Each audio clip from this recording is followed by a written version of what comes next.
Bonjour à toutes et à tous, hein. On vous laisse quelques instants pour vous connecter tranquillement. Voilà, je vois qu'il y en a encore qui se connectent à l'audio. Bonjour, bonjour, ravie de vous retrouver pour ce webinaire. Alors, Catherine était censée faire l'introduction, elle est parmi nous, hein. Rassurez-vous, mais elle a un petit problème de connexion. Ce sont les aléas de la Normandie. Elle est en Normandie et apparemment Orange a un problème, mais elle est là, elle nous écoute et elle dit bonjour à tout le monde. Donc, elle était censée me présenter. Donc, du coup, je vais me présenter toute seule comme une grande, hein. Je suis Eva Mazur, je suis chef de projet à l'Optimisme et je suis également formatrice en premier secours en santé mentale. Et je suis vraiment très heureuse de vous retrouver, d'être parmi vous aujourd'hui pour cette sensibilisation sur la santé mentale qui est, comme vous le savez, un enjeu sociétal majeur aujourd'hui, aussi bien pour les entreprises, les organisations dans lesquelles nous travaillons que pour nous-mêmes, hein, en tant que citoyens, en tant que collaborateurs, proches, amis ou voisins concernés par cette question. Alors, je vous invite tout du long à interagir dans le chat, hein. N'hésitez pas à partager toutes vos réflexions, vos commentaires aussi sur le sujet. Je vais commencer par une histoire personnelle, ce que je fais assez rarement, mais simplement pour vous faire comprendre le point de départ de mon intérêt pour le sujet sur la santé mentale. C'était il y a plus de 15 ans, un camarade de ma promo dont j'étais assez proche a malheureusement mis fin à ses jours. Et à l'époque, je n'avais rien vu, je n'avais rien entendu de son mal-être psychologique. Et à l'enterrement, j'ai été frappée par une chose, c'est la grande solitude invisible dans laquelle il se trouvait probablement depuis longtemps, à en croire le peu de personnes qui étaient présentes ce jour-là. Et je me suis toujours dit, comme il est curieux de constater que la souffrance psychique, qui est pourtant notre lot commun à tous, à un moment donné de notre vie, nous éloigne tant par moments les uns les autres. Alors bien sûr, ces histoires, elles sont tabous, on les cache, on n'en parle plus. La vie continue, hein, m'a-t-on dit à l'époque, et pourtant, il m'a été impossible d'oublier la tristesse, d'oublier aussi le sentiment d'impuissance et la colère que peuvent faire émerger ces drames. Et depuis ce jour, une question m'a toujours suivie dans mon parcours personnel et professionnel, c'est que pouvons-nous faire à notre échelle, hein, quelle que soit notre casquette finalement, pour aider quelqu'un qui, autour de nous, sur notre lieu de travail ou dans notre vie, est en souffrance psychologique. Et lorsque j'ai rejoint l'optimisme, c'était en partie pour nourrir ce questionnement avec les moyens d'action qui sont les nôtres, en aidant ceux qui nous suivent à réfléchir sur leur bien-être, à réfléchir sur ce qui peut nous aider à aller mieux dans la vie. Alors, l'optimisme, c'est quoi comme projet? Je vous en dis quelques mots juste pour ceux qui ne nous connaissent pas. C'est à l'origine une plateforme digitale qui a vocation à mettre en lumière des projets à impact dans tous les domaines de la société, que ce soit l'éducation, le monde du travail, l'entrepreneuriat, l'écologie, la santé, par exemple. Pour faire quoi? Pour donner le goût de l'action et aussi l'espoir du changement.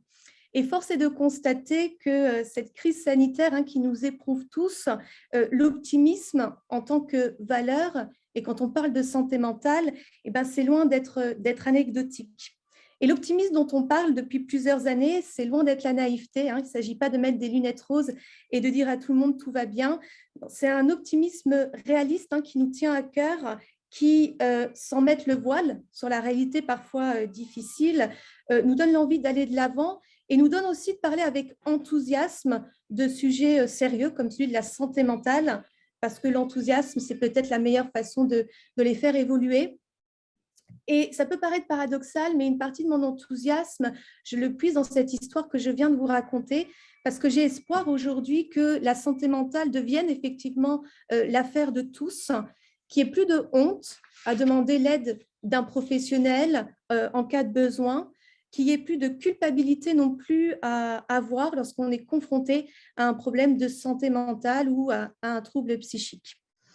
Alors, au-delà, hein, de cette histoire, hein, personnelle, de la jeunesse de mon intérêt pour le sujet, qu'est-ce qui est venu faire la santé mentale dans un projet comme l'Optimisme? Comment on en est arrivé à ce que cette thématique devienne centrale dans nos actions et dans nos communications sur les réseaux sociaux? Eh bien, en fait, très naturellement, parce que comme vous, en tant qu'équipe, en tant qu'entreprise, on est confronté aujourd'hui quasi quotidiennement à la souffrance de l'autre. Et je pense qu'il faut être très honnête, parfois on se sent très démuni face à ces situations. Et la question qui nous rassemble aujourd'hui, c'est qu'est-ce qu'on peut faire en fait quand ça va mal? Comment peut-on mieux aider, mieux accompagner ce collègue ou ce proche que l'on perçoit en souffrance? Alors, à l'école, à l'université, on reçoit tout type d'éducation.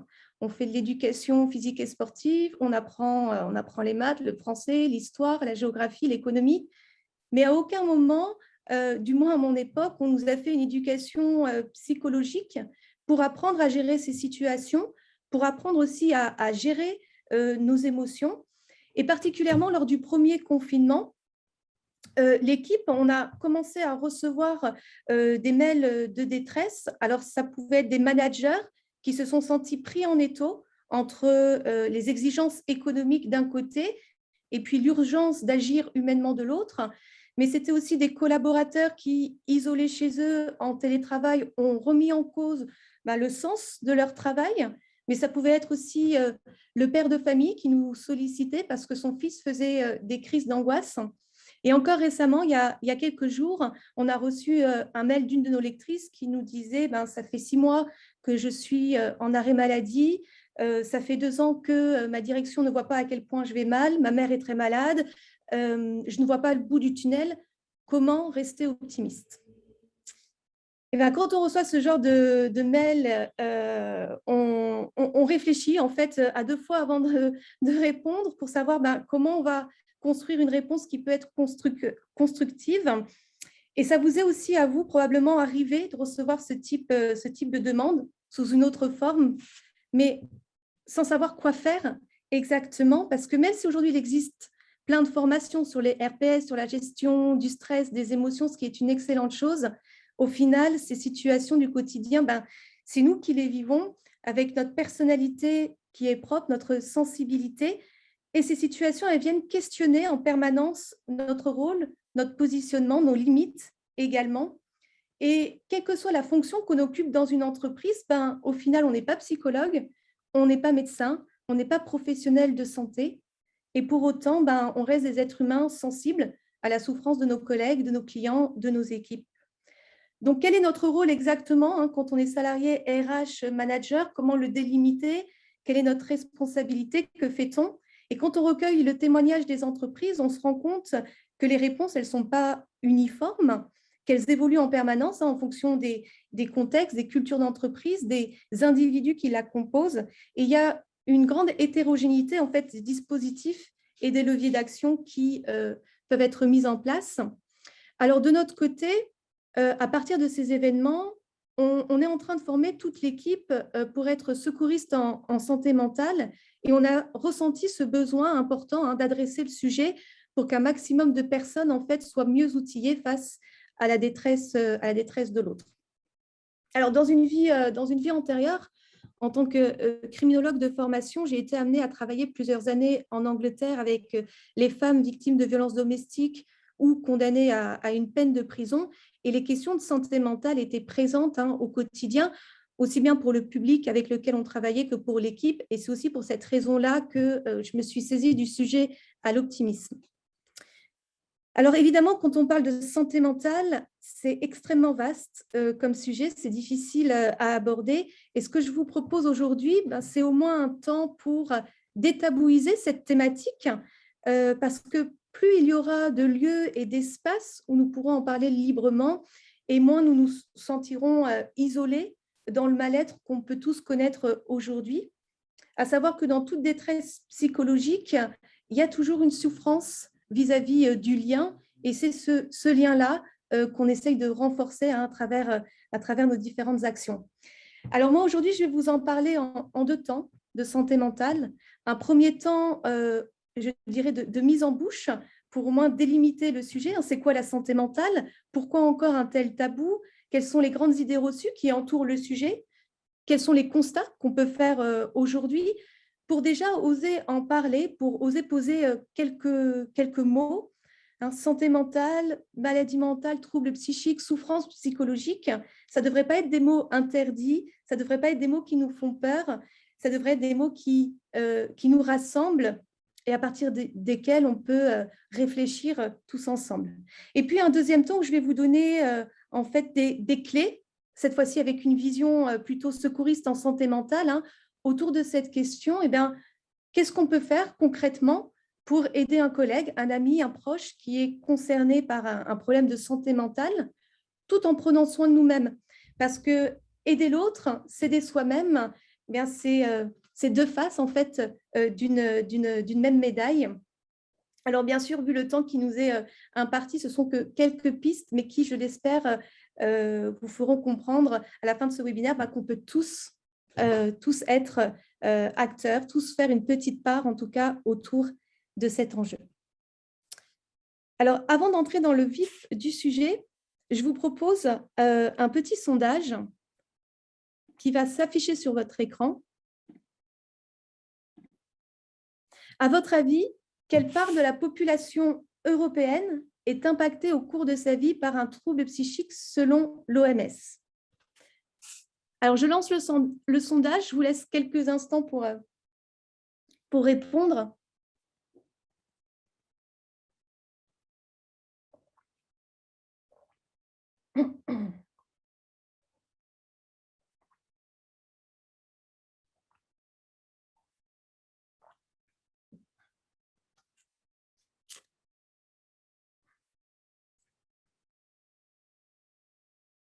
Alors, je vois les premières réponses s'afficher. Je vais mettre fin au sondage. Je vous partage les résultats. Alors, effectivement, c'est un Européen sur 4 qui est touché par un trouble psychique au cours de sa vie. Et encore, quand on parle de ce chiffre, on n'évoque pas l'impact que cela peut avoir sur la famille, sur l'entourage, sur le travail. En France, les troubles psychiques concernent 13 millions de Français et avec plus de 23 milliards d'euros par an, la santé mentale, c'est le premier poste de dépense de l'assurance maladie. J'aimerais vous proposer maintenant une petite expérience, en fait, juste pour vous de prendre quelques instants pour réfléchir en fait à ce concept de santé mentale et de vous demander si vous l'invoquez, ce concept, si vous le laissez émerger dans votre esprit, quelles sont les images, quels sont les mots avec lesquels vous l'associez. Et quand vous invoquez ce concept de santé mentale, est-ce que ce sont des mots et des images plutôt positifs qui vous viennent à l'esprit ou plutôt des mots et des images négatifs? Je lance le sondage. Je vous propose de répondre comme ça un petit peu intuitivement, sans trop réfléchir. Voilà, qu'est-ce que ce concept raconte en fait pour vous?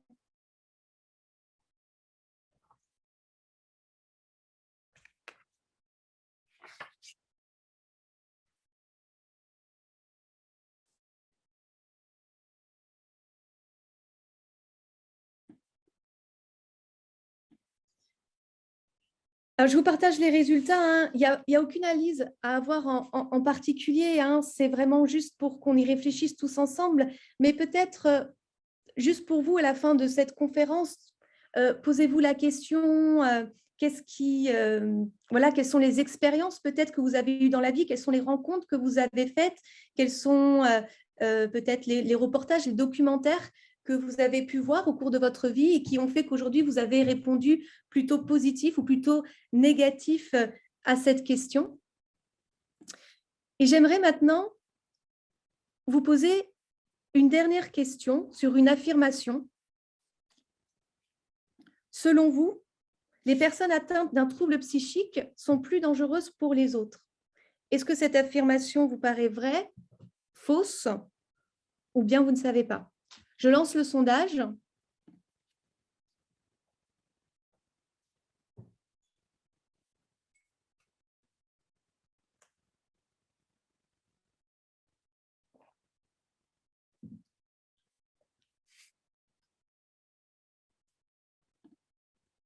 Je partage les résultats. Je vous remercie beaucoup pour votre participation. Je vous propose de garder cette affirmation en tête, hein. Je vais y revenir. Alors, quand on questionne à l'optimisme, les collaborateurs, les managers, les lecteurs de notre média, pour comprendre un peu les blocages, les besoins sociétaux autour de la santé mentale, on s'étonne très souvent en fait des retours. Ce qu'on constate, c'est que beaucoup considèrent comme valides aujourd'hui les deux équations suivantes: santé mentale égale maladie mentale égale folie égale dangerosité, ou bien une variante, hein, santé mentale égale personnalité à problème égale faiblesse égale incompétent. Il y a 2 Français sur 5 qui associent les maladies mentales aujourd'hui à la folie, hein. Encore faudrait-il pouvoir définir ce qu'est la folie, ce qu'on n'aura pas le temps de faire ici, mais qui est une question somme toute philosophique très intéressante. Le problème de ces raccourcis dans les représentations, c'est qu'elles vont bien sûr avoir des conséquences sur notre rapport à la santé mentale et aussi sur notre rapport aux personnes qui sont concernées.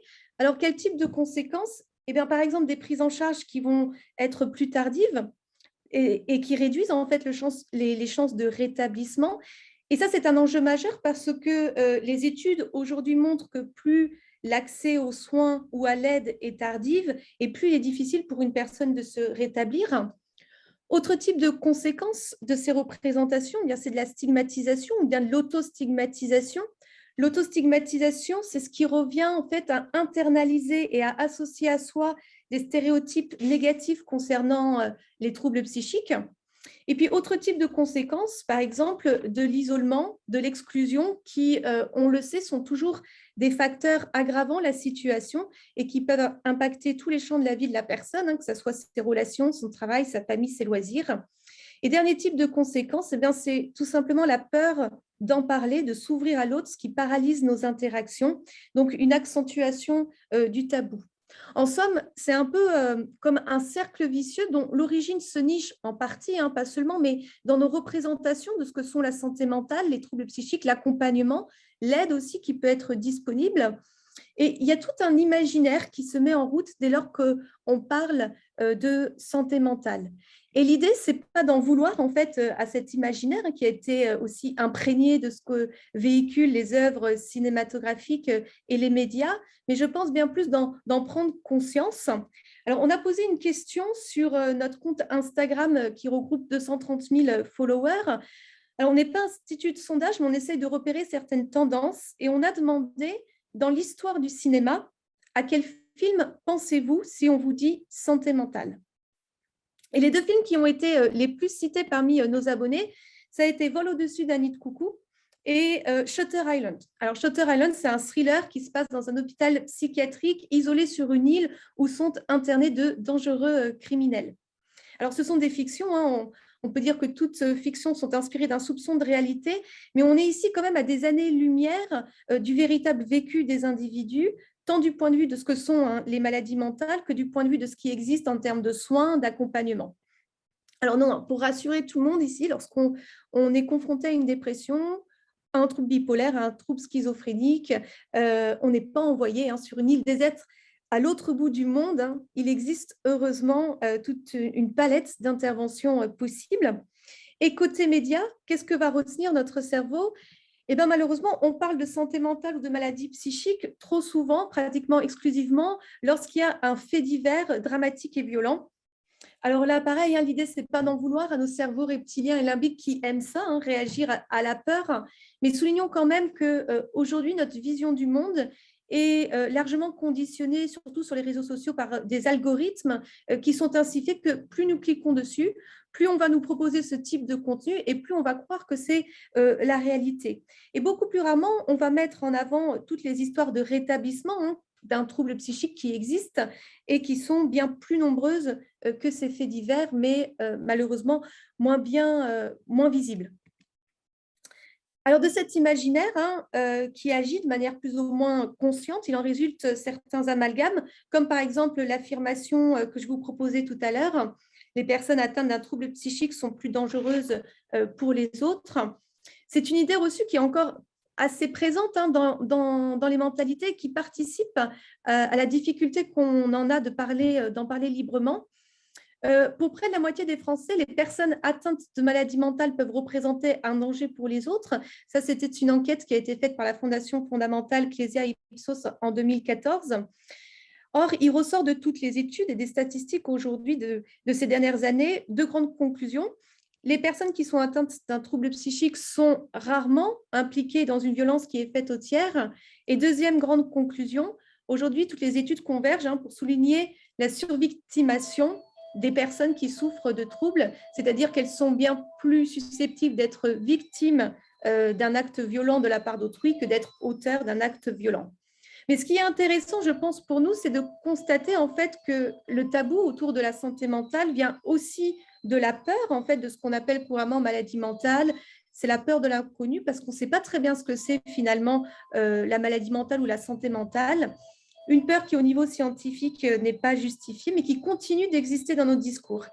Et elle continue d'exister dans nos discours, souvent de manière involontaire. Et je vais vous donner un exemple très concret, assez récent, pour vous illustrer en fait cette association que l'on fait encore trop souvent entre santé mentale égale dangerosité. Il y a quelques semaines, j'ai assisté à un webinaire sur le burn-out, au cours duquel est posée la question: faut-il révéler un burn-out à son nouvel employeur pour expliquer un trou dans son CV? Et la réponse tout à fait sincère et spontanée d'un participant est assez révélatrice, puisqu'il disait c'est à mon avis comparable à un sortant de prison, il faut à tout prix éviter d'en parler. Et cette comparaison en fait entre une personne qui fait un burn-out et une personne qui sort de prison illustre cette vision très négative qu'on peut avoir d'un problème lié à notre santé mentale. Alors, il existe bien sûr plein d'autres idées reçues dans la société. Je vous en donne quelques exemples ici. Lorsqu'une personne est atteinte d'un trouble psychique, elle ne peut pas se rétablir. Les personnes atteintes d'un trouble psychique ne peuvent pas travailler. Le burn-out, c'est pour les faibles, les incompétents, ou c'est une excuse pour ne pas se lever le matin. Les psychologues, les psychiatres, c'est pour les fous. Moi, je ne suis pas fou. C'est des choses que vous avez peut-être vous-même entendues. Alors, c'est vrai qu'il y a aussi peut-être une dimension culturelle à ces a priori. Quand je travaillais, par exemple, en Angleterre, c'était normal, voire bien perçu, d'aller consulter un psy parce que ça prouvait deux choses. Ça prouvait premièrement que la personne, elle pouvait avoir un certain recul sur elle-même et prendre conscience d'un problème. Et puis, ça prouvait aussi qu'elle était force de proposition ou pouvait trouver des solutions. En France, on a une perception un petit peu différente. Alors, une piste pour lutter contre ces idées, c'est bien sûr la formation, la sensibilisation, à l'appui aussi de ce que nous montrent les études aujourd'hui. Et puis, c'est l'idée de passer des préjugés à la curiosité. Éveiller en fait notre curiosité pour la santé mentale comme le ferait un enfant quand il ignore tout du monde, parce que finalement, quand on parle de santé mentale ou de troubles ou de souffrances qui nous concernent tous, ça ouvre un large champ de questionnement sur nous-mêmes, dont, par exemple, qui est cette personne à l'intérieur qui vit toute cette gamme d'émotions agréables, désagréables? Qui est cette personne à l'intérieur de moi qui ressent aujourd'hui l'insécurité, peut-être celle de perdre son emploi, l'angoisse de ne pas être à la hauteur dans la vie? Est-ce que si je vais mal et que tous les autres vont bien autour de moi, est-ce que c'est moi le problème ou est-ce qu'on est tous en train de jouer à un jeu? Comment est-ce que je peux savoir si je suis le ou la seule à avoir cette vision du monde? Est-ce que j'ai le droit de pleurer, de m'émouvoir, de rire plus que les autres? À partir de quand dois-je m'en inquiéter? Donc, vous voyez, enfin, tout un tas de questions qui ouvrent à cette curiosité à la santé mentale. Il y a cette très belle citation de Christian Bobin qui nous dit: il n'y a pas de plus grande joie que de connaître quelqu'un qui voit le même monde que nous, c'est apprendre que l'on n'était pas fou. Je vous souhaite à tous de connaître cette personne autour de vous. Alors, une fois qu'on a dit ça, qu'on a vu qu'un des enjeux, c'était de dépasser notre peur sur la question, on peut s'interroger qu'est-ce que c'est que la santé mentale? Santé mentale, c'est un concept qui est encore émergent. Je vous donne ici la définition qui est la plus citée, c'est celle de l'OMS. La santé mentale est un état de bien-être dans lequel une personne peut se réaliser, surmonter les tensions normales de la vie, accomplir un travail productif et contribuer à la vie de sa communauté. C'est une définition qui nous apprend surtout deux choses, que la santé mentale, c'est plus que l'absence de troubles psychiques et que la santé mentale fait en fait partie intégrante de notre santé. Il n'y a pas de santé sans santé mentale. Et c'est une définition qui témoigne au moins d'une volonté d'adopter une approche positive et nous encourage aussi à sortir d'une vision binaire entre malade, non malade, et à penser la santé mentale plutôt sous la forme d'un continuum. Un continuum en fait qui nous fait comprendre que personne n'est essentiellement en bonne santé ou malade, mais chacun d'entre nous en fait évolue en permanence tout au long de sa vie, selon les événements, les circonstances entre ces deux pôles, avec un grand nombre de nuances entre les deux. Il est intéressant aussi de mentionner, de s'intéresser aux déterminants qui influencent notre santé mentale tout au long de notre vie. Ces déterminants, je vous les ai représentés ici sous la forme de valises pour nous interroger, en fait. Est-ce que nous sommes les seuls à porter les valises de notre santé mentale? Et en vérité, comme pour la santé physique, il y a de nombreux facteurs externes et internes qui vont jouer, qui influencent notre santé mentale. Alors, il y a des valises individuelles et psychologiques qui sont propres à chacun. C'est notre capacité de gestion des émotions, nos compétences relationnelles, par exemple. Il y a aussi les facteurs génétiques et biologiques, l'estime de soi. Il y a la question de quelles sont mes expériences passées, mes traumatismes passés. Et puis, il y a aussi des valises relationnelles, socio-économiques, qui concernent le soutien social, par exemple, les amis, les relations familiales, le niveau d'éducation, la sécurité économique, qui est présente ou non dans nos vies. Et puis, des valises politiques et sociétales, c'est-à-dire, est-ce que je me sens en sécurité dans ma ville? Quelle est la qualité des infrastructures, par exemple, que je fréquente? Est-ce que je suis en sécurité dans l'environnement dans lequel je vis et je travaille? Donc, vous voyez, toutes ces valises entrent en fait en interaction de manière très complexe. Elles peuvent être soit des ressources à certains moments, soit des freins à notre santé mentale, mais elles ont pour mérite au moins de nous rappeler que la santé mentale, ce n'est pas que dans la tête, pour reprendre le titre d'une campagne de prévention suisse. Et on peut méditer à ce sujet sur ce que nous dit Krishnamurti, ce penseur indien. Ce n'est pas un signe de bonne santé mentale d'être bien adapté à une société malade. Alors, toujours est-il que la santé mentale, et vous l'aurez compris, c'est le fondement du bien-être d'un individu, du bon fonctionnement d'un collectif. Et aujourd'hui, ce qui nous interpelle tous, c'est que ce fondement, il est profondément fragilisé. Il l'était déjà avant la crise et il l'est encore plus aujourd'hui. Donc, on se situe vraiment à une époque charnière parce que la pandémie et les conséquences psychologiques de celle-ci sont un accélérateur quelque part des prises de conscience par rapport à notre santé mentale. Et pour vous donner un aperçu aujourd'hui de l'ampleur du problème auquel on est confronté, je vous ai mis quelques chiffres de l'enquête Covid-Prev de Santé publique France. Santé publique France qui suit l'évolution de la santé mentale des Français depuis le début de la crise. Le chiffre qui, personnellement, m'a le plus interpellée, c'est le dernier. 10% des Français ont eu des pensées suicidaires au cours de l'année. Il faut savoir qu'en période hors épidémie, on est autour de 5%, donc ce chiffre a doublé. Il y a aussi une enquête qui est sortie le mois dernier, une enquête d'AESIO et de l'IFOP, les Français et leur bien-être mental, qui a montré que pour 7 Français sur 10, la santé mentale est un tabou. Et seuls 64% des personnes affectées par une dégradation de leur bien-être mental ont partagé leur ressenti. Il y a deux raisons qui sont évoquées pour ceux qui ont peur de partager leur ressenti. C'est la peur du regard des autres et puis c'est également par fierté relative à l'aveu de faiblesse. Côté entreprise, je vous donne quelques chiffres qui ont marqué cette année 2021. 44% de salariés se sont déclarés en détresse psychologique, 2 millions de personnes en burn-out sévère, et 72% des salariés pensent pourtant que la santé mentale va prendre une place de plus en plus importante dans les entreprises. Et malgré tout, seulement 22% se disent prêts à réagir face à la difficulté rencontrée par leurs collègues. Et donc, une des conséquences possibles de ce manque en fait d'information, parce que 79% des Français s'estiment mal informés sur la conduite à tenir en cas de problème de santé mentale. L'une des conséquences, ben, ça peut être l'inaction, ça peut être l'indifférence aussi de la souffrance de l'autre.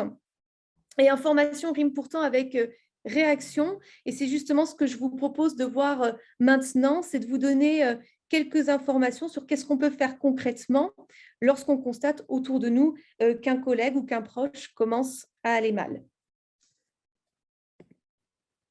Alors, il y a un nouveau rôle qui est en train de se dessiner aujourd'hui dans notre société, qui est celui du secouriste en santé mentale. Je pense que tout le monde connaît les gestes peut-être de premier secours physique, peut-être un peu moins les gestes de premier secours en santé mentale. C'est un concept qui est encore très récent en France, qui est issu d'un programme de formation nationale donc, qui s'appelle les premiers secours en santé mentale et qui sont arrivés chez nous en 2019. Ils existent dans d'autres pays depuis déjà plus de 20 ans. Et c'est un rôle qui reste encore à façonner chez nous en France, à ancrer dans notre culture. Et l'idée qui est derrière, c'est qu'il y a des actions, il y a des attitudes qu'on peut adopter à l'appui des études en la matière pour apporter une aide, pour apporter un soutien initial à une personne qui développe un mal-être psychologique. Alors, qui est le secouriste en santé mentale? C'est toute personne qui va lever la main. Ça peut être le manager, le collaborateur, le boulanger, l'instituteur, la mère de famille, bref, tout citoyen qui veut apporter sa pierre à l'édifice dans le champ de la santé mentale. Donc, c'est un rôle que l'on choisit de prendre à côté de tous les autres rôles qu'on a déjà et qui consiste, pour un peu synthétiser la pensée des premiers secours en santé mentale, à créer des bulles d'air en fait autour de soi pour les autres, des bulles d'air qui sont en fait des opportunités pour parler avec quelqu'un de ses ressentis, des bulles d'air qui sont aussi des occasions pour donner de l'information et orienter, si nécessaire, vers les bons dispositifs ou les bons professionnels. Donc, je vais vous donner quelques clés pour résumer en fait la philosophie qui parcourt le secourisme en santé mentale. Je les ai résumées sous la forme d'un acronyme que j'ai appelé R, c'est un moyen mémotechnique peut-être pour retenir, agir, inviter et rassurer. Alors R, pour rappeler l'idée de cette bulle d'air. C'est pas un hasard non plus si j'ai choisi cet acronyme-là, c'est juste que le plan d'action des premiers secours en santé mentale s'appelle ARE, c'est l'équivalent en premier secours physique du PA, du PAS, protéger, alerter, secourir. Alors, je vous propose de voir un petit peu plus en détail cet acronyme. Alors déjà, agir. Agir, quand agir? Quel est le bon moment pour agir? Et c'est une question qui est assez complexe. Agir, bien, dès que nécessaire et autant de fois qu'il vous semble nécessaire. Alors, ça peut sonner un peu comme une lapalissade, mais je vais essayer de vous détailler un peu plus ce que ça recouvre. Alors, à la différence des premiers secours physiques qui ont vocation à être dispensés, vous le savez, à un moment donné où il y a un accident, une urgence qui arrive, l'aide qu'on peut apporter en santé mentale peut survenir à des intervalles différents pendant toute une période donnée, jusqu'à ce que la personne obtienne un soutien professionnel dont elle a besoin, qu'elle est libre d'ailleurs de refuser à tout moment, ou bien qu'elle trouve d'elle-même les ressources nécessaires pour retrouver un équilibre ou dépasser ses difficultés. Alors, agir dès que nécessaire, ça veut dire déjà ne pas attendre trop longtemps avant de proposer son aide pour éviter que la situation ne s'aggrave. Et autant il peut être facile de repérer à côté de soi un collègue qui fait un malaise, autant il est plus difficile de détecter parfois une détresse psychologique, notamment au travail, et pour plusieurs raisons. Déjà parce que certaines personnes vont déployer une énergie considérable pour cacher leur mal-être. Il y a toujours une part qui peut rester invisible et pendant longtemps. Il y a aussi tout ce qui est lié à nos conditionnements, à nos croyances quant au milieu du travail. Le fait qu'on nous demande d'être toujours plus productif, d'être fort, d'être dans la compétitivité, par exemple. On a peur des conséquences si on montre une faiblesse, alors qu'aujourd'hui, quand on s'ouvre à l'autre, on se rend compte que la normalité, entre guillemets, ça devient, c'est la vulnérabilité. Il y a les modes de travail hybrides aussi qui peuvent voilà, compliquer ce repérage. La distance physique qui est engendrée par le télétravail fait qu'on peut avoir moins d'interactions avec nos collègues, moins de moments de convivialité aussi où il est possible de parler d'autre chose que du travail. Et puis, les signes d'une détresse, en fait, ils peuvent se manifester à différents niveaux.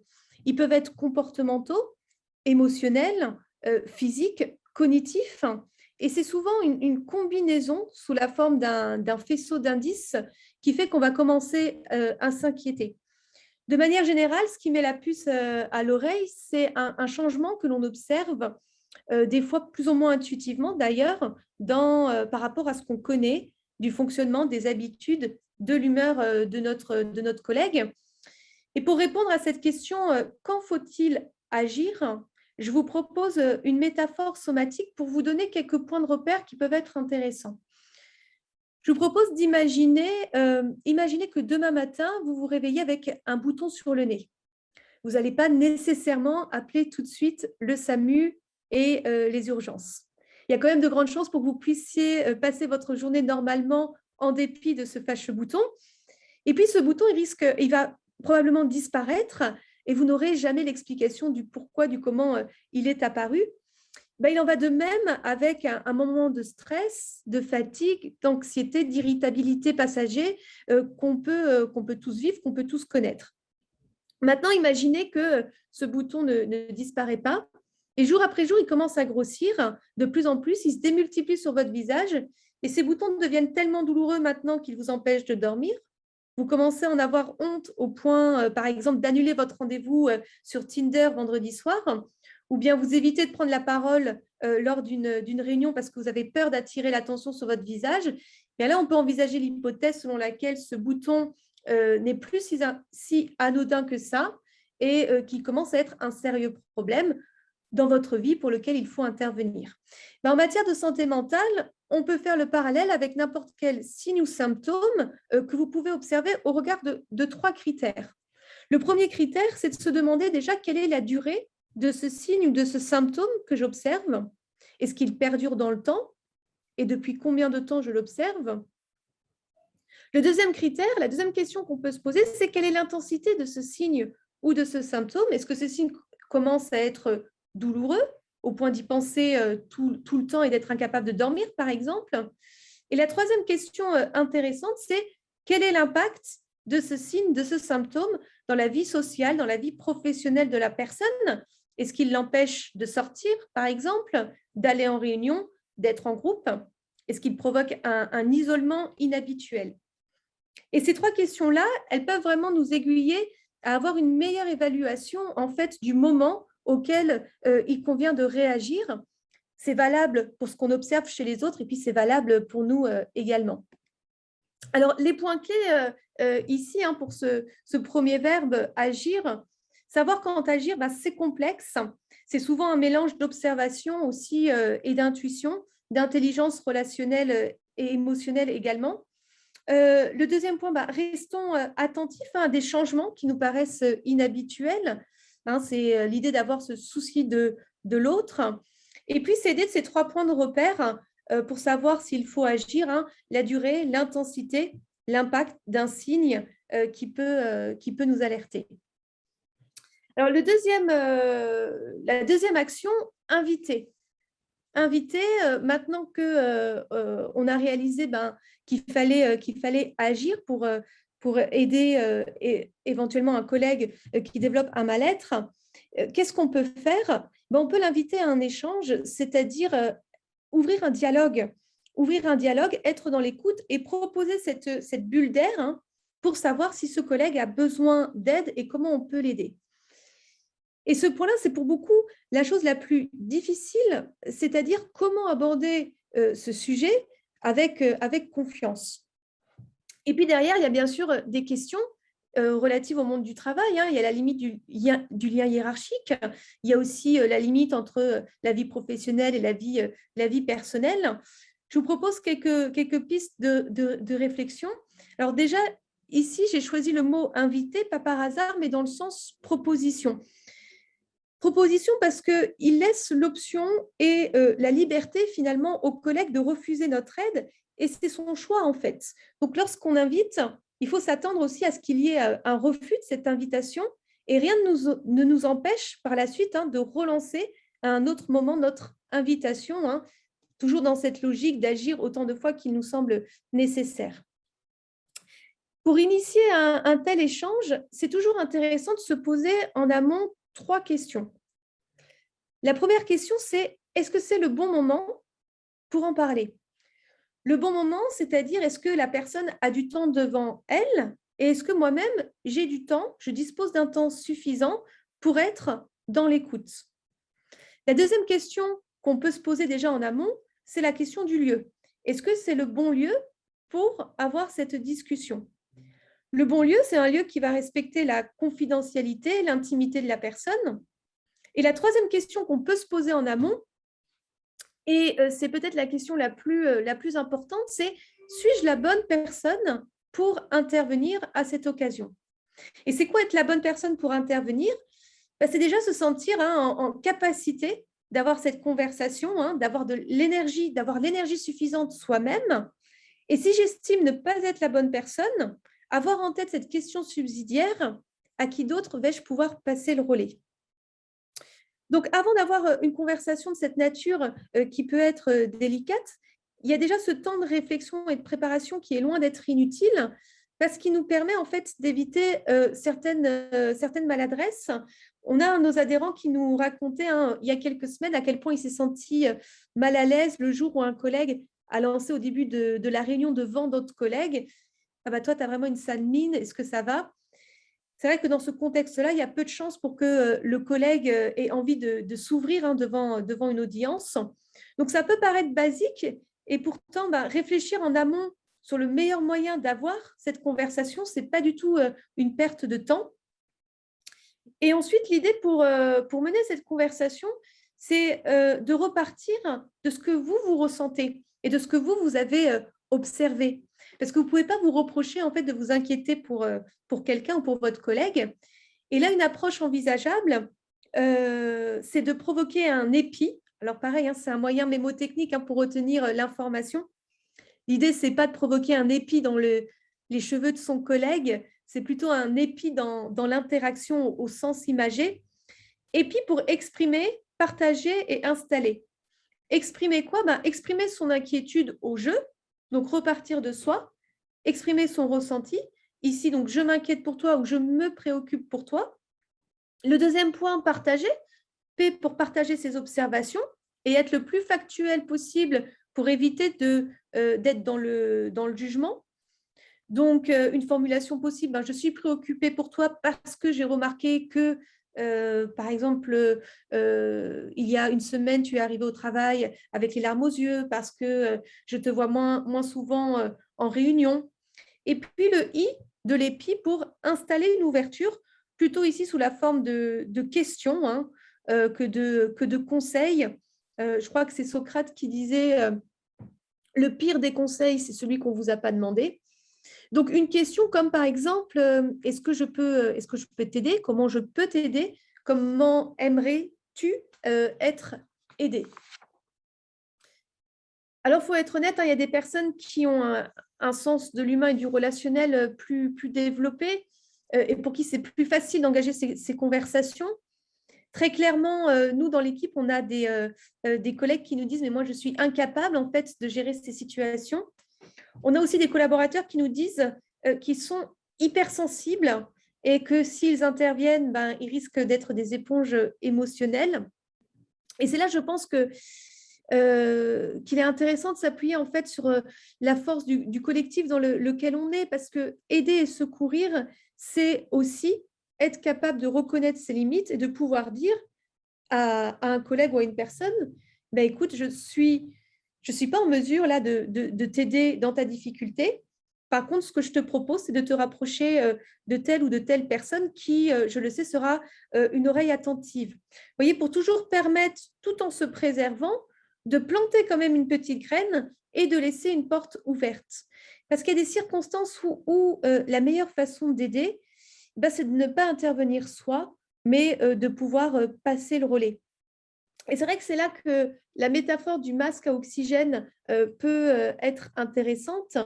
Souvenez-vous, hein, si vous avez déjà pris l'avion, des consignes de sécurité qu'on vous donne avant le décollage.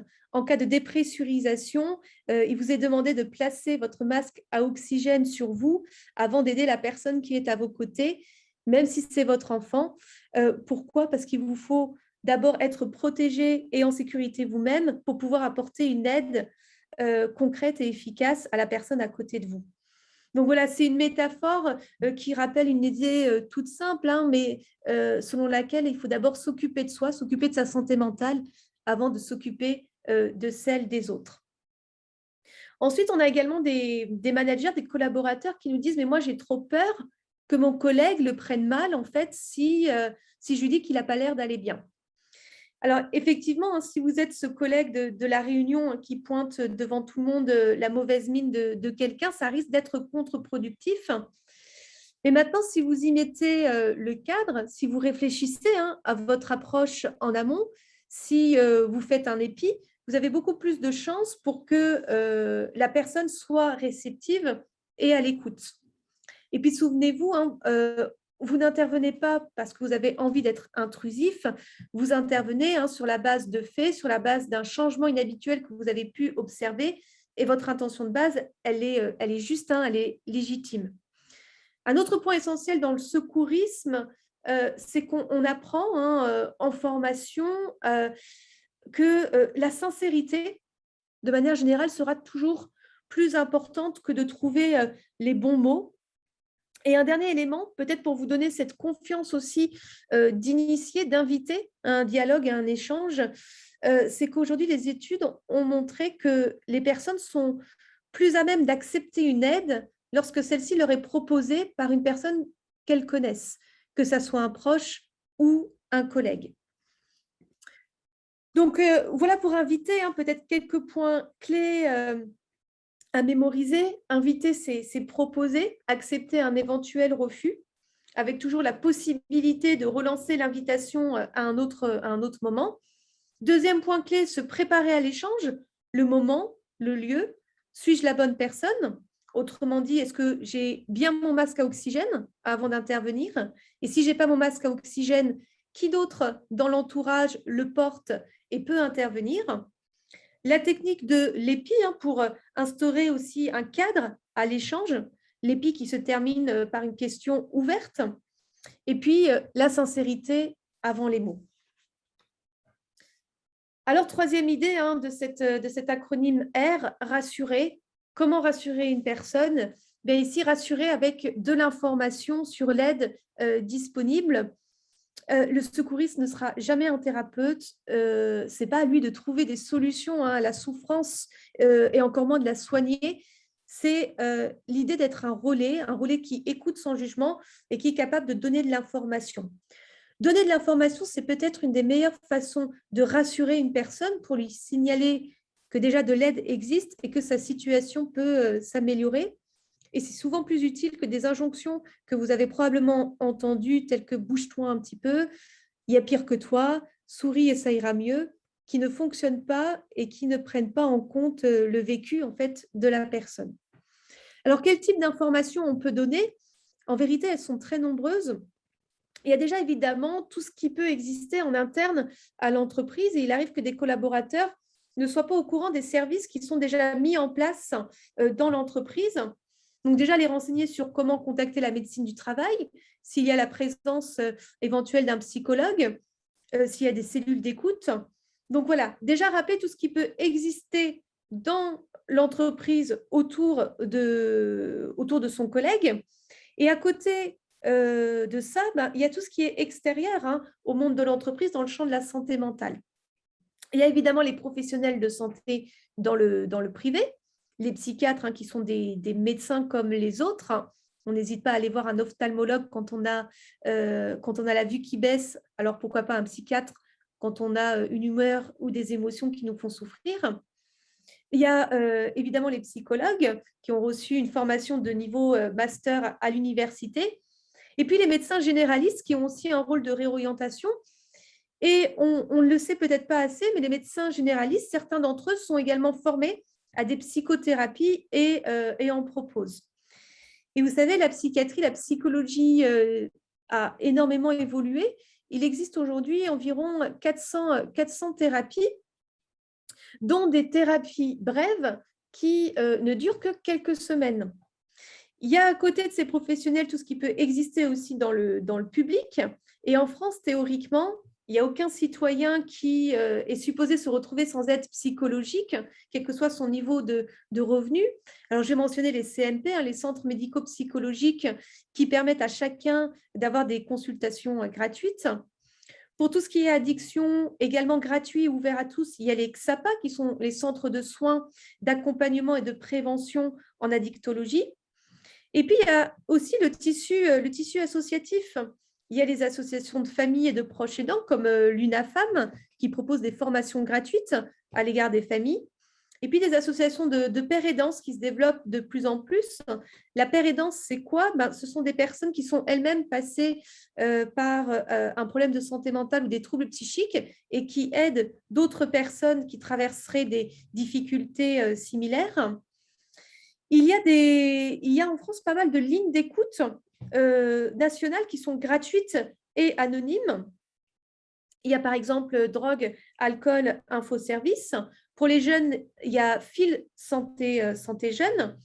Et depuis septembre 2021, je pense que c'est une information intéressante, a été mis en place un numéro national de prévention du suicide, c'est le 3114, et ce sont des professionnels de santé qui répondent 7 jours sur 7, 24 heures sur 24. Et ces lignes, en fait, elles sont aussi là, nous, pour nous donner de l'information, communiquer sur les bonnes pratiques, si jamais on s'inquiète nous-mêmes pour quelqu'un dans notre entourage. Elles sont gratuites, elles sont anonymes. Il y a les sites d'information sur la santé mentale. Je mentionne le Psycom parce que c'est une mine de ressources pour mieux comprendre la santé mentale et pouvoir réorienter.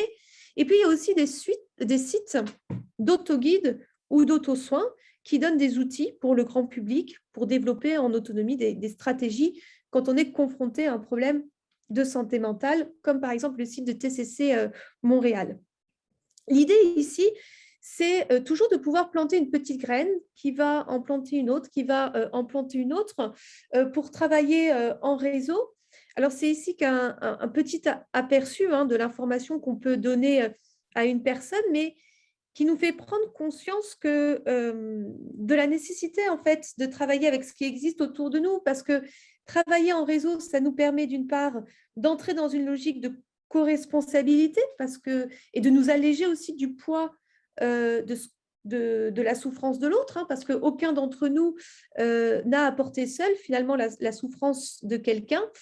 Et puis, ça nous permet de nous sentir moins démunis. De manière générale, quel type d'informations peuvent rassurer une personne qui a des difficultés psychologiques? C'est déjà lui dire que ça concerne beaucoup de personnes, que ce n'est pas une fatalité, que ce n'est pas une faiblesse, que ce n'est pas un manque de volonté de sa part, et lui rappeler qu'il est préférable qu'elle ne laisse pas la situation s'empirer, que plus une difficulté est prise en charge tôt et meilleures sont ses chances de retrouver un équilibre. Autre information qu'on peut donner, on l'oublie aussi, c'est de se renseigner auprès de la mutuelle, parce qu'aujourd'hui, de plus en plus de mutuelles prennent en charge aussi des séances de psychothérapie, voire de médecine douce. Rappeler qu'il existe de très nombreuses approches thérapeutiques de nos jours et qu'il y en a certainement une qui peut correspondre à la personne. Et puis, l'inviter à se renseigner sur le parcours aussi et les méthodes des professionnels avant de consulter, parce qu'il y a beaucoup de confusion dans le grand public entre tous les psys existants, entre psychanalystes, psychiatres, psychologues, psychothérapeutes, thérapeutes, psychopraticiens. Il y a des nuances à toutes ces appellations. Donc voilà, ici les points clés. Donner une information sera toujours plus utile que des injonctions à se prendre en main. Et puis, s'appuyer sur cette information, ça nous permet de rentrer dans une logique de réseau. La souffrance de l'autre n'est pas un fardeau qu'on doit porter seul. Il y a tout un écosystème autour sur lequel on peut s'appuyer.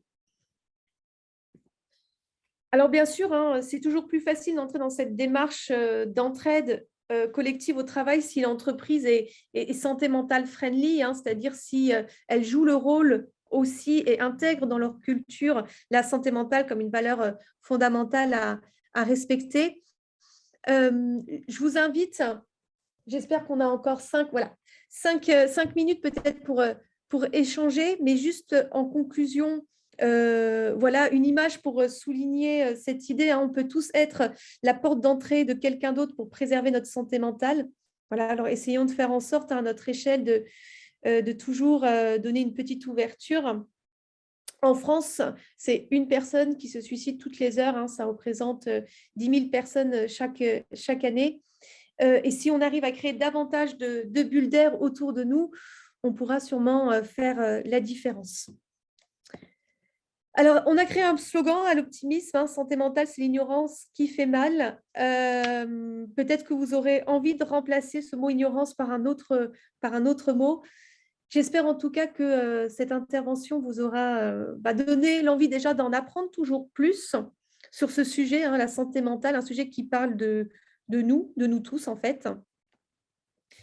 Pour aller plus loin, nous proposons les formations premiers secours en santé mentale à Paris et également différents formats, hein, pour le milieu de l'entreprise. Et je vais de ce pas regarder le chat pour voir si vous avez éventuellement des questions. Et j'aurai grand plaisir à échanger avec vous si vous souhaitez là prendre la parole.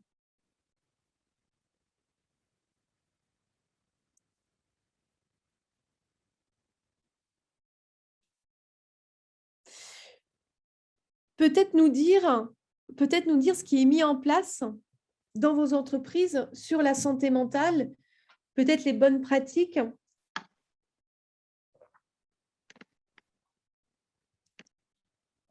Je veux bien dire un mot, Eva. Bonjour Isabelle. Bonjour, bonjour tout le monde.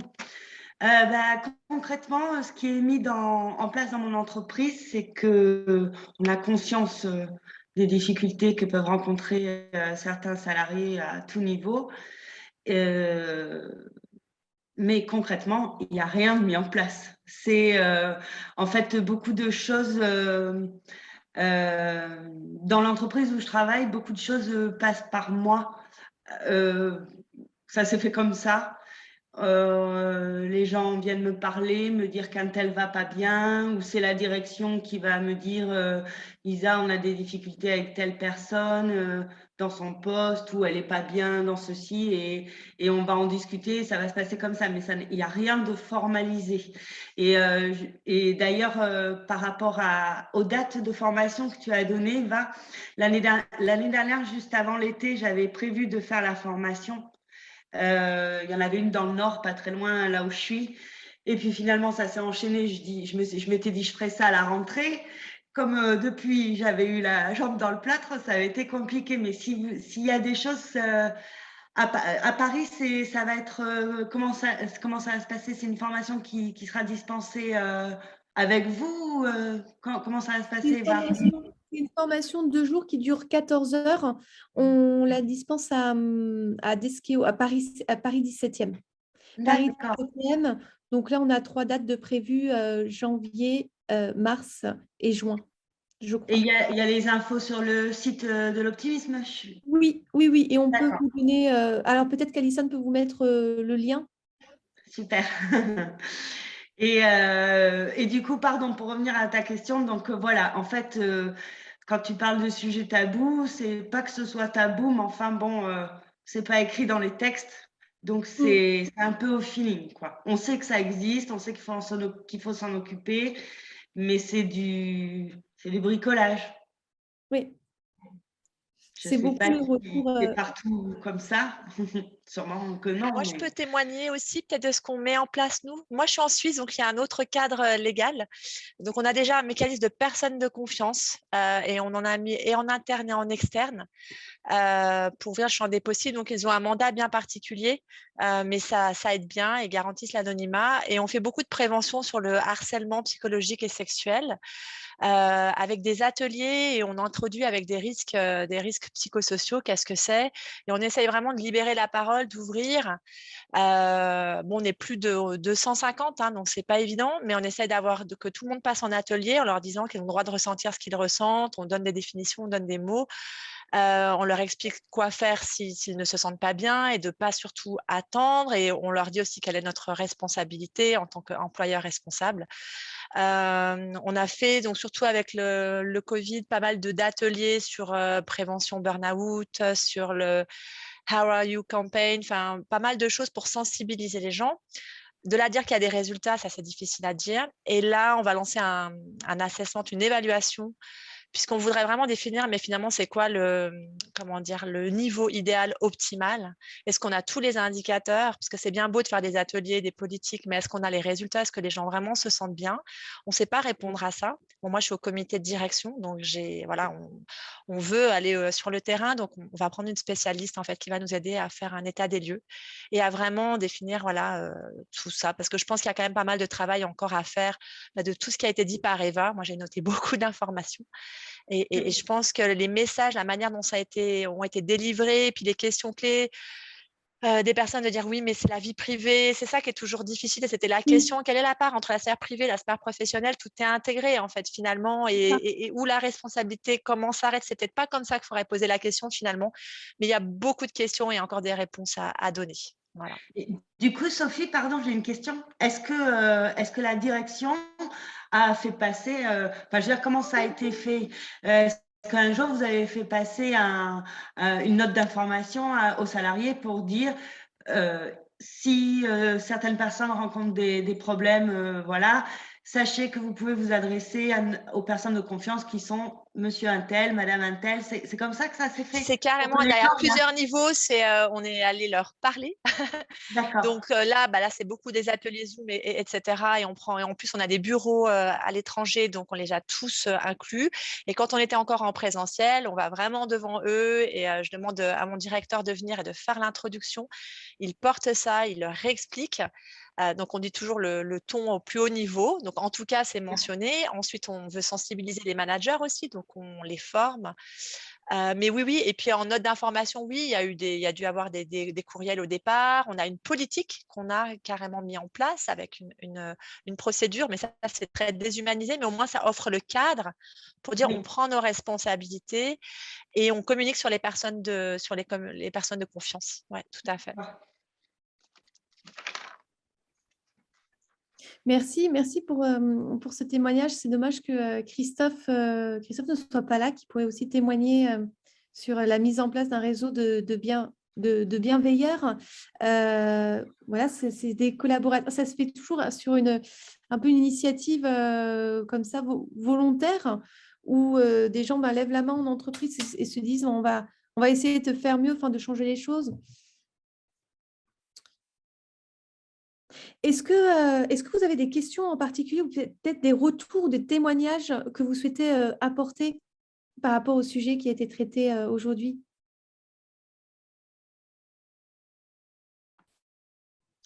Juste Eva, pardon, j'interviens encore parce que la réflexion de Sophie sur le fait où c'est qu'on va trop loin dans la vie privée, enfin voilà. Après, moi, j'ai eu le cas concret il y a 6 ans de ça en arrière où j'ai failli, parce que je me posais cette question-là, j'ai failli passer à côté de quelque chose d'important. Heureusement, je suis allée voir la personne et on a discuté et du coup, le jour où elle a eu besoin, en pleine crise, elle m'a appelée et j'ai pu faire intervenir les gendarmes chez elle et ça a sûrement évité qu'elle s'en prenne plein la tête ce soir-là. Et après, je l'ai mise avec un téléphone, avec un numéro et c'est elle qui a géré. Mais du coup, depuis ce jour-là, je me dis, écoute, au pire, on te dira, mêle-toi de tes affaires, mais je préfère me tromper, moi personnellement, et peut-être poser la question qu'il ne fallait pas ou qui dérange la personne. Et si ça la dérange, elle me le dira et à ce moment-là, je la laisserai tranquille. Mais fermer les yeux, ne rien dire, je ne peux plus, quoi. Moi, je le ressens comme ça. Je ne sais pas si c'est la bonne attitude, mais je ne sais pas. C'est un peu du feeling. En fait, c'est un peu ça, Isabelle, c'est-à-dire à un moment donné, c'est quel rôle on décide de jouer quand on forme des personnes au secourisme en santé mentale? C'est avant tout un rôle citoyen et quand on passe la porte de l'entreprise, on reste un humain et un citoyen pour autant de toute manière. Oui. Ça serait de la non-assistance à personne en danger. Quelqu'un tombe dans la rue, si tu as ton brevet de secouriste, tu vas y aller spontanément. Il tombe à côté de ton bureau et tu vas y aller de la même façon. Pourquoi ça devrait être différent? Parce que c'est un problème d'ordre psychologique. Dans la vie, que ce soit à la boulangerie ou au travail, on doit pouvoir... c'est pas de la mauvaise ingérence, quoi. On doit pouvoir agir. Après, si on dérange, on nous le dira de toute façon. Hein. Voilà. Mais c'est ça.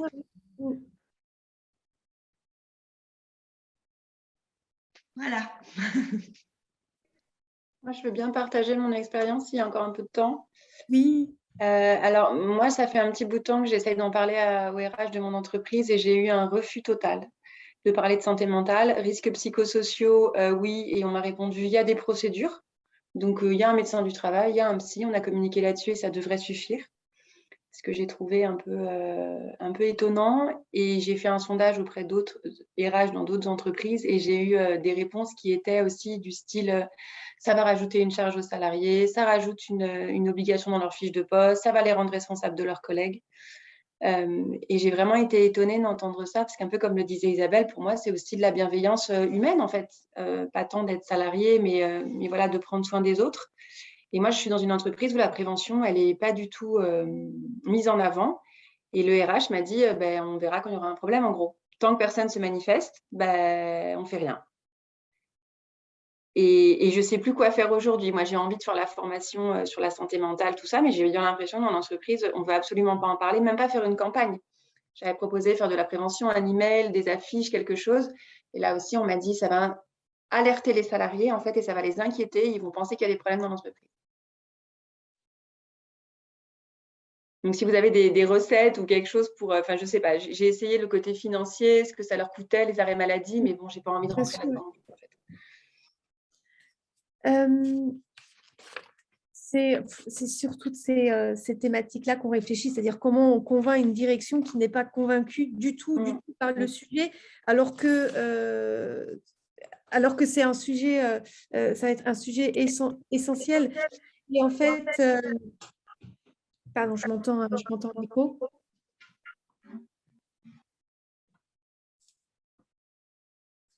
Et je pense qu'on va de plus en plus réfléchir sur l'argumentaire en fait qu'on peut développer en entreprise pour convaincre justement des directeurs. Alors on le fait au quotidien de par les communications qu'on fait sur les réseaux sociaux. Et c'est vrai qu'à un moment donné, il faut aussi que chacun joue le jeu dans le sens où voilà, c'est cette prise de conscience qu'aujourd'hui, on est tous concernés par ce sujet-là et qu'en plus, plus il y aura des personnes sensibilisées, plus la prévention, elle se fera naturellement. C'est-à-dire justement, la formation premier secours en santé mentale, ce n'est pas l'idée que les gens ressortent de là avec un super, qu'ils aient une pression justement de responsabilité en se disant oh, maintenant je suis secouriste donc je dois, c'est tout le contraire en fait, c'est que plus il y aura des gens qui sont sensibilisés, plus ça sera la petite action, plus la petite action, plus la petite action, plus la petite action, parce qu'on aura eu cette sensibilisation qui va faire que la prévention va pouvoir être mise en œuvre. Ce qu'on m'a opposé aussi, c'est alors ça c'est la médecin du travail qui m'a dit ça, elle m'a dit mais ça ne marchera jamais parce que les salariés ne vont pas exprimer leur mal-être parce qu'il y a de la compétition en entreprise, qu'entre salariés, on n'est pas là pour être amis et que montrer son mal-être, ça pourrait nous empêcher d'avoir un poste ou d'évoluer dans l'entreprise. Et elle disait, voilà, ça ne marchera pas. Alors, quand la médecin du travail m'a dit ça, je me suis dit, bon, c'est pas gagné quand même. Et ça montre l'entreprise comme un monde absolument hostile où tout le monde est en train de prendre la place de l'autre. Et je me suis dit, mais alors, pourtant, je suis dans cette entreprise, mais j'espère que le monde n'est pas comme ça.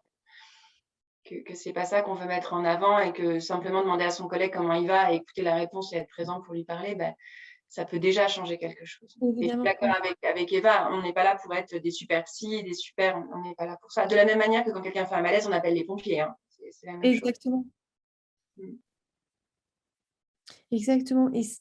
Et c'est très hétérogène d'une entreprise à l'autre parce que, alors, rassurez-vous, hein, vous n'êtes pas la seule. à nous témoigner, à nous faire ce genre de retour. Il y a des entreprises qui arrivent malgré tout à s'ouvrir à faire des espaces de parole, à faire des ateliers, à mettre en place des choses. Peut-être, je ne sais pas, on réfléchit de toute manière, nous, en permanence sur ces questionnements-là et ces arguments-là, sur comment on peut convaincre. Il y a évidemment l'aspect financier, mais ce n'est pas le seul. Ça, en général, l'aspect financier, ça parle quand on met des chiffres, mais il y a surtout l'aspect humain derrière. C'est juste que si tout le monde prend soin de l'autre, l'entreprise marchera d'autant mieux. Mais ça ne suffit pas. Cet argument-là, il ne suffit pas. Et pour tout ce qui est formation, sensibilisation, à chaque fois, on me répond, on n'a pas le temps, faut faire des commandes, faut réussir les budgets. Voilà, il y a toujours ce truc de ça passera après, quoi. Mais en fait, l'impact de l'autre côté, c'est qu'il y a de plus en plus de salariés qui sont en arrêt maladie ou de salariés qu'on a presque perdus avec le confinement et le télétravail. Il y en a dont on n'a plus de nouvelles, quoi. Ça devient des salariés fantômes et ils ne veulent pas prendre ça en compte, en fait. En se disant, si les gens ne sont pas contents, ils partiront. Il y a un rejet aussi de cette responsabilité à cet endroit-là. Sous couvert il y a effectivement une responsabilité avec les risques psychosociaux qui est prise en charge par des procédures. Vous êtes nombreux dans ton entreprise, Sabrina? Monde, on doit être 2500, oui. Ah ouais. Non, parce que j'allais te demander si tu étais proche de la direction, parce que moi, dans mon entreprise, bon, ça n'a rien à voir, hein, on doit être 170 aujourd'hui, donc tu vois, ça n'a rien à voir. Mais ce qui a fait… Le jour où ça a basculé, c'est le jour où je me suis rendu compte que mon patron n'allait pas bien et où moi, je suis allée vers lui. Et du coup, bon, il traversait une crise perso, mais bon, ça se voyait au travail, forcément. Et du coup, on a échangé, voilà, et je pense que tout ça, ça fait du chemin aussi dans sa tête à lui, quoi. Mais là, effectivement, 2500 personnes, c'est un gros groupe, quoi. C'est… Ouais, et en même temps, je peux avoir accès à… Moi, je travaille pour la responsable vente et marketing monde, qui est, elle, dans le comité de direction, donc j'ai accès à ça. Mais en fait, c'est vraiment une prise de conscience personnelle de se dire on a envie de s'engager sur la prévention et la sensibilisation. Et c'est vrai que dans mon entreprise, il n'y a pas ça. Donc, je suis contente de savoir qu'il y en a ailleurs. Donc, ça veut dire que je pourrais trouver un équilibre, moi, ailleurs. Et peut-être que ma solution, c'est changer d'entreprise pour ma propre santé mentale, en fait. Parce que c'est ce que tu disais, Eva, à un moment, quand on essaye de proposer des choses et qu'il ne se passe rien, c'est vrai que c'est soi après. Enfin, moi, ça me met des fois dans mes limites aussi d'engagement, en fait. Et si jamais tu fais le chemin inverse, Sabrina, c'est-à-dire en commençant par demander aux salariés, aux collaborateurs, s'ils ressentent un certain besoin pour amener la preuve, entre guillemets, à la direction que… Alors, on fait des sondages pour savoir comment vont les salariés. On a très peu de personnes qui répondent et c'est jamais répondu honnêtement, en fait. C'est des bruits de couloir, certains avec lesquels je discute. Mais ce n'est pas des choses que les gens veulent mettre en avant, aussi pour ces raisons de compétition, de poste. Si je ne vais pas bien, alors je n'aurai pas le poste. Mon collègue va prendre ma place. Et alors là, je me suis dit que c'était affreux. C'est vrai que ça dépeint un monde de l'entreprise. Terrible, où on essaye tous d'attendre en fait que l'autre se casse la figure pour prendre sa place. Et donc, si c'est ça, ouais, il est vraiment temps que moi je m'en aille parce que c'est affreux, vraiment. C'est sûr. Et le pire, c'est qu'il doit y avoir beaucoup de personnes aussi qui sont dans cette situation-là, dans cette entreprise et qui ne disent rien et qui attendent que des choses soient mises en place. Et malheureusement, c'est vrai que… Alors après, il y a cette question aussi. Certains collègues me disent, c'est pas le rôle de l'entreprise. L'entreprise, elle n'est pas là pour nous faire du sport, elle n'est pas là pour nous faire bien manger, elle n'est pas là pour… Il y a aussi ça comme discours dans mon bien sûr. C'est pas uniquement le rôle de l'entreprise, mais ça en fait partie. On est d'accord. Donc, tout ce qui est prévention, bien-être, voilà, tout ça, c'est mis de côté complètement, finalement. D'autant que ton entreprise, elle prend quand même un risque énorme parce que avoir un discours en disant si les gens ne sont pas bien, ils s'en vont. Alors, je ne sais pas quel poste vous recrutez, mais le recrutement, c'est quand même super dur de nos jours, quoi. On recrute très peu. On recrute très peu. Non, ce n'est pas une entreprise qui est dans une pente dynamique et il y a ça aussi, c'est difficile au niveau business. Mais je crois que c'est justement quand c'est difficile au niveau business qu'il faut prendre soin des gens. Parce que c'est là qu'ils sont en train de craquer. Parce qu'en plus, on leur met la pression pour des chiffres. Donc, il y a quelque chose. Et ça, plus le télétravail. C'est vrai que ça fait vraiment un combo. Et j'essaye de faire venir des intervenants. Là, je vois, Eva, que tu fais des choses en entreprise, mais ils vont encore me dire qu'il n'y a pas le budget. Et ça me rend juste dingue à force de me dire, mais on ne peut pas… Bref, merci en tout cas pour le webinaire, parce que moi, ça m'a donné des idées. et pour en parler quand même comme ça, sans que ce soit institutionnalisé, mais en parler au moins autour de nous. En tout cas, merci à vous pour votre participation. J'étais ravie de partager ces informations avec vous. On continue à réfléchir sur le sujet, bien sûr, en permanence, à partager, à communiquer des idées pour un petit peu faire évoluer tout ça, toutes ces mentalités, parce que effectivement, Sabrina, c'est pas pareil partout. J'espère. Et dernière chose, Eva, je vais certainement t'envoyer un email. J'ai déjà envoyé un email à Catherine. Je fais partie de l'association Dites Je suis là de la prévention sur le suicide. Je ne sais pas si elle t'a, je sais pas si c'était si c'est à toi que je l'ai envoyé. Je suis pas informée. Non, j'ai pas été informée. Eh ben, je t'envoie un petit mail pour t'en parler parce que nous, la prévention du suicide, on aimerait aussi l'amener en entreprise. Alors, autant dire que moi, dans mon entreprise, quand j'ai parlé de prévention du suicide, ils sont partis en courant, hein, soyons clairs. Mais je crois qu'il y a des endroits où on pourrait aussi en parler. Et on a un peu la même démarche que vous. Enfin, on a la même démarche que vous. Comment identifier, comment devenir aidant et comment après proposer des solutions. Voilà, ça pourrait être un partenariat qui pourrait être intéressant. Pour vous, enfin, et pour nous, pour réfléchir et voilà, et pour vous aussi, si vous avez besoin. Mais en tout cas, réfléchir sur ces questions-là à plusieurs, ça me paraît vraiment chouette. Avec grand plaisir. Merci beaucoup. Est-ce qu'on peut rester, donc, moi je vous propose qu'on reste en contact, de toute façon, qu'on poursuive les échanges au-delà de ce webinaire. Isabelle, un petit coup de fil. Merci beaucoup pour votre participation. Je vous dis à très bientôt. Restons en contact pour poursuivre les échanges et les réflexions sur tous ces sujets. Très bon après-midi à vous. Au revoir. Au revoir.